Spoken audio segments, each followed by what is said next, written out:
El 20% de las personas de 18 años o más, es decir, 2.606.000 personas viven en situación de discapacidad en Chile.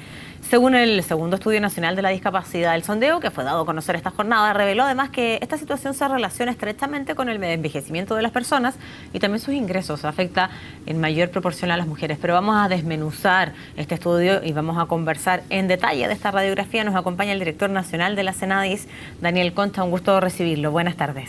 Buenas tardes, Macarena, y buenas tardes a todos los auditoras y auditores de este programa. Ya decía la cifra de cuántas personas se encuentran en situación de discapacidad, pero esto es progresivo con los años, ¿no?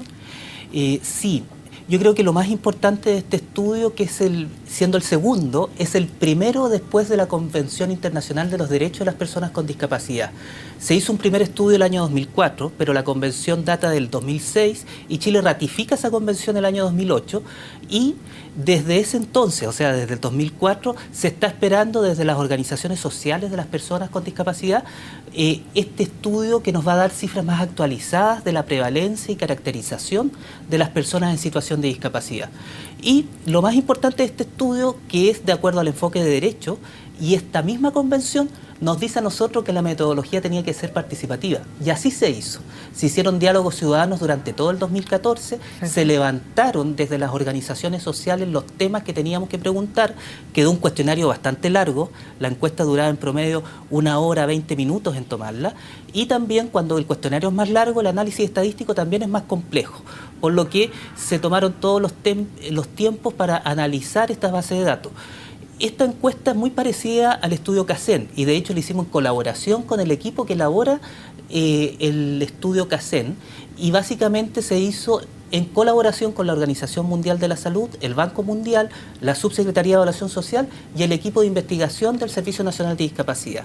¿Y qué es lo que arroja? Lo que tú bien dijiste al comienzo, que un 20% de las personas están en situación de discapacidad, pero ese 20% se desagrega que un 8,3% está en situación de discapacidad severa y un 11,3% está en situación de discapacidad leve y moderada. ¿Qué quiere decir esto? Exacto.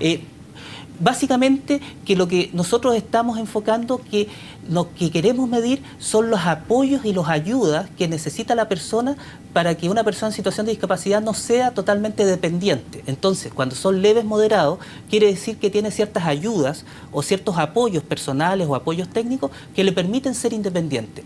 Pero el 8,3 nos está diciendo de personas que están en situación de discapacidad severa, donde necesita más cantidad de ayudas o no hay suficientes ayudas para que él o ella sea independiente. Y pueda, bueno, en este caso lograr la autonomía. El estudio entrega varios datos específicos, a ver si los podemos desglosar. En primer lugar, ¿qué pasa con la escolaridad y los estudios respecto a las personas que están en situación de discapacidad? Y también entiendo que se desagrega en aquellos que tienen una discapacidad leve y aquellos que tienen una discapacidad moderada. Exacto. En cuanto a eso, después las cifras se pueden ver en el sitio web del Servicio Nacional de la Discapacidad, www.cenadis.cl, y ahí está la presentación que nosotros hicimos hoy día, hace poquito, en el edificio Bicentenario. Y en cuanto a la educación, claramente hay una brecha.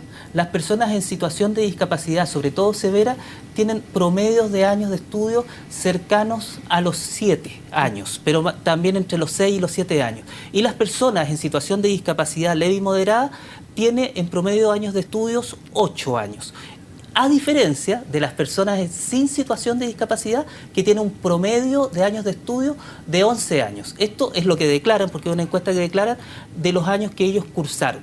Es decir, claramente hay una brecha, claramente las personas en situación de discapacidad severa tienen o llegan por lo menos hasta una educación básica incompleta o algunos una educación básica completa. Y esto es porque no están los espacios disponibles para poder recibir a las personas con situación de discapacidad y que puedan finalmente completar sus estudios. Y la pregunta del engancho de inmediato, ¿y hay una diferencia también entre las personas que están en situación de discapacidad pero que tienen diferencias en lo socioeconómico? Sí. O sea, si yo pudiese resumir, yo voy a partir por lo último que me preguntaste o que mencionaste. Claramente hay una relación entre los ingresos y El detalle también de las personas, la mayoría de las personas, por ejemplo, en el primer, segundo y tercer quintil, este estudio también nos ayuda a poder entrar en ese detalle de que las personas con situación de discapacidad severa se concentran en los 3 primeros quintiles, es decir, en el 60% de la población más pobre. Y también, yo creo que tiene que ver a lo mejor por los grados de apoyo que tienen, porque este estudio no solo se centra en la condición de salud, sino que tiene 2 índices. Uno es el índice de capacidad, que tiene que ver con la condición de salud, pero el otro índice es el índice de desempeño, que tiene que ver cómo esa persona en situación de discapacidad puede desenvolverse y desempeñarse tanto en el mundo laboral como en el mundo de la educación, como en el mundo también de la participación política. Y entonces, cuando hay mayores recursos o cuando hay mayores apoyos, evidentemente esa situación de discapacidad está, pero esa persona se puede desenvolver y se puede desempeñar, por ejemplo, en el mundo laboral, de una manera más independiente y autónoma. Y en ese sentido, yo creo que es correspondiente a lo que pasa con una distribución que es histórica en Chile, en que los 3 primeros quintiles tienen menos condiciones de igualdad para poder equipararse a las otras personas de los quintiles cuarto y quinto. ¿Y qué pasa con la inserción en el mundo laboral? Una deuda tan pendiente incluso por parte de muchos empleadores. Hay muchísimas empresas que son un tremendo ejemplo, pero hay otras que todavía no están abiertos a recibir a personas en situación de discapacidad, teniendo ahí un tremendo prejuicio.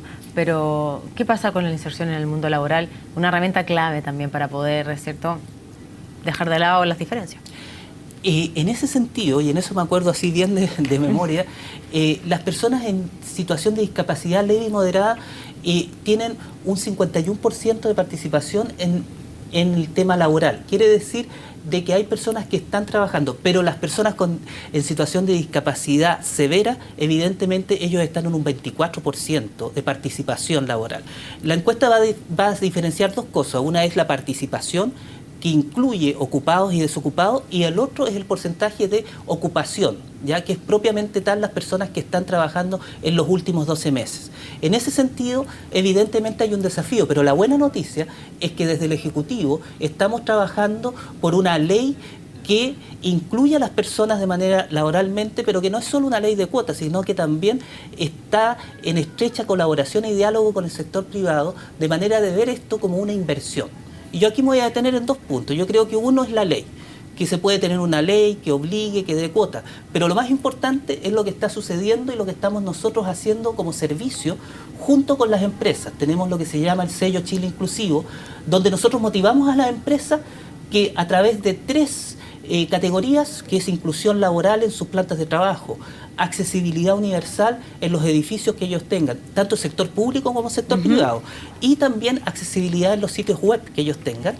Y estos 3, ellos se ganan un sello Chile Inclusivo. Y en este sentido, por ejemplo, el BCI Accesible, que se ganó el sello Chile Inclusivo con nosotros, ha dado un paso más. Lo ha puesto como una inversión, ya no como una acción de responsabilidad social empresarial. Es decir, ven que esto es una inversión para la empresa y han tenido políticas no solo de inclusión laboral, sino políticas de hacer, por ejemplo, chequeras accesibles, tarjetas accesibles, pensando en clientes que pueden tener alguna dificultad para hacer transacciones bancarias de manera independiente y autónoma. Y en eso han generado ajustes y adecuaciones necesarias para que ellos lo puedan hacer de manera independiente. ¿Por qué es importante este tema? Porque yo creo que tenemos que ir en conjunto con lo que es la ley, por ejemplo, una ley de cuotas, pero a la vez trabajar en conjunto con el sector privado en crear una conciencia de que incorporar a personas en situación de discapacidad en el mundo laboral es una inversión para todos y para todas. No hay ninguna duda en eso. Bueno, usted lo ha dicho, el informe completo está disponible en la página, ahí uno puede desglosar, la verdad que hay una radiografía bastante importante respecto a la escolaridad, la inserción laboral, la discriminación, la participación social. Nosotros hemos podido abordar algunos de los temas y quiero agradecer su presencia aquí en CNN Chile.